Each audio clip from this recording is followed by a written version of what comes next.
Olá, tudo bem? Eu sou o professor Geraldo, da escola Aquarius Millennium de Sorocaba.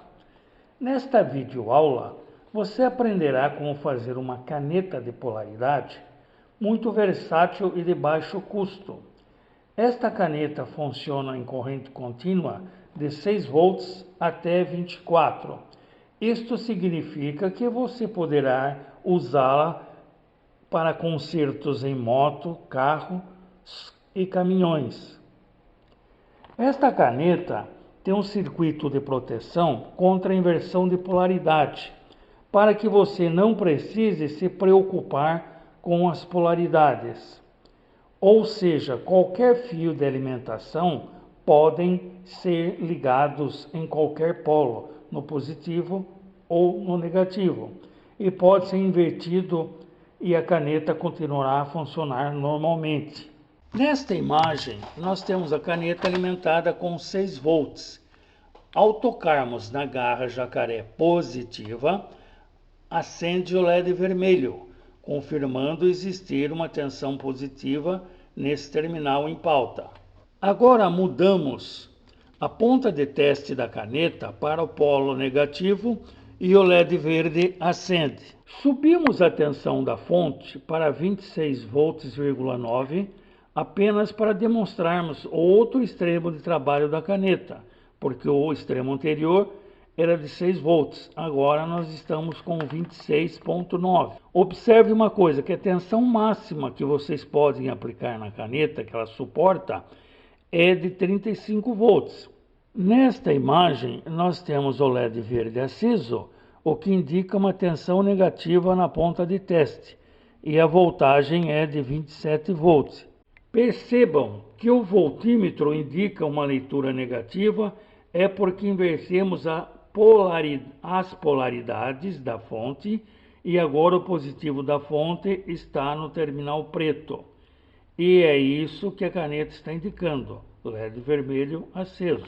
Mesma situação da imagem anterior, ou seja, leitura negativa.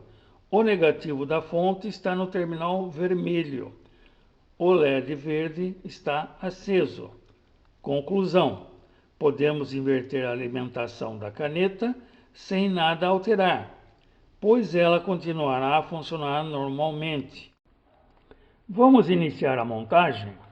Para tanto, nós precisaremos dos seguintes materiais: uma seringa hipodérmica de 20 ml, um parafuso de latão com porca de 1/8 por 1,5 polegadas, mais um terminalzinho para solda, uma placa de circuito impresso virgem de 12 mm de largura por 75 mm de comprimento, um circuito integrado 7805, um circuito integrado 7905, 4 diodos 1N4007, 2 resistores de 330 ohms por 1/4 de watts, um LED vermelho comum, um LED verde comum, 2 garras de jacaré, 4 metros de fio cabinho número 16.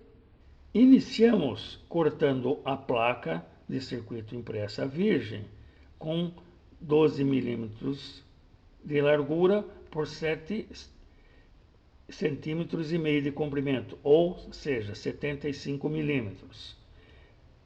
Limpamos a placa com pedaços de bombril, passando sempre no mesmo sentido, ou seja, não devemos, em hipótese alguma, passar o bombril na forma circular. Para a confecção do circuito impresso, nós temos diversos processos. Eu vou explicar o mais simples, que é o processo manual, e isso também para aqueles que nunca mexeram, pode ter certeza que se vocês seguirem meu passo a passo, vocês conseguirão fazer com sucesso essa placa. Inicialmente, nós pegamos o layout impresso no papel e com uma fita transparente do tipo Durex, nós prendemos na placa de circuito impresso e efetuamos os furos. Depois, em torno de cada furo, nós fazemos um círculo com uma caneta piloto de 1 milímetro Esses círculos no circuito impresso é conhecido como ilhas. Após fazermos as ilhas, fazemos os traçados do circuito. Com a mesma caneta, em seguida colocamos a placa no percloreto de ferro para a devida corrosão. Após a placa ficar pronta, iniciamos a montagem, identificando os terminais dos LEDs. O anodo é o terminal mais longo e ele é o positivo. O catodo é o terminal mais curto, negativo. E ele também tem uma outra forma de vocês identificar. Vocês observem no LED que ele tem um chanfro. Esse é o lado negativo do LED. Os circuitos integrados 7805 e 7905 são fisicamente iguais e a numeração de seus pinos são feitos da esquerda para a direita. Os LEDs são identificados pelo comprimento de seus terminais quando são novos. Os LEDs usados nós identificamos pelo chanfro que fica do lado do terminal negativo. Os diodos comuns, como no nosso caso, o 1N4007, tem um anel que indica o lado negativo. O resistor de 330 ohms, ele tem um anel na cor laranja, um segundo anel também na cor laranja e um terceiro anel na cor marrom. Nesta imagem, nós vemos a distribuição física dos componentes na placa. Atenção para a polaridade dos diodos e do LED. Antes de colocarmos o circuito integrado 7805 na placa, devemos fazer um jump dos pontos X, Y.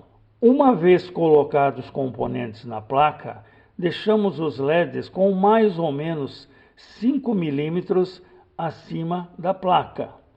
Viramos a placa para baixo, soldamos os componentes e em seguida cortamos a sobra dos terminais. Utilizando-se do parafuso de latão, nós abrimos rosca na parte frontal da seringa, conforme a figura acima. Após os furos prontos, pegamos o parafuso de latão, limamos a ponta, colocamos um terminal de solda no mesmo, apertando a porca, soldamos um fio flexível fino de mais ou menos 12 centímetros de comprimento e colocamos o parafuso na seringa.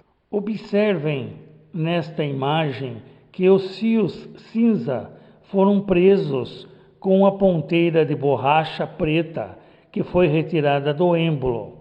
Note também que existe um fio branco entre o LED verde e o LED vermelho.